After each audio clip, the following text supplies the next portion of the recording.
Hazrat Ibn Umar radiyallahu anhu reports that he heard Allah's Apostle sallallahu alaihi wasallam saying, "Every one of you is a custodian." Lath has added that Yunus said, Ruzayq bin Hukam wrote to Ibn Shihab, and in those days I, Yunus, was along with him in Qura Valley. Should I establish the Friday prayer here? What is your opinion about it?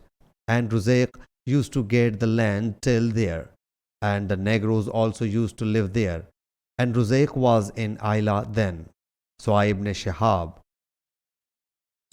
Shihab wrote, and I was listening to it, that he was passing orders for them to establish the Friday prayer, and told them that Salim had narrated a hadith that Hazrat Abdullah bin Umar radiyallahu anhu would say that he had heard Allah's Apostle sallallahu alaihi wasallam saying, "Every one of you is a custodian, and he will be asked about his subjects.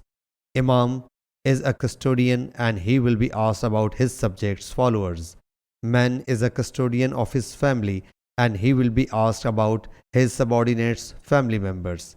A woman is a custodian of her husband's house, and she will be asked about her subordinates' children, etc. A servant is a custodian of his master's property, and he will be asked about his subject master's property." And I think he sallallahu alaihi wasallam also said, "A man is a custodian of his father's property, and he will be asked about his subjects' father's property. And everyone is a custodian, and everyone will be asked about his subject." Sahih Bukhari, Hadith number 893.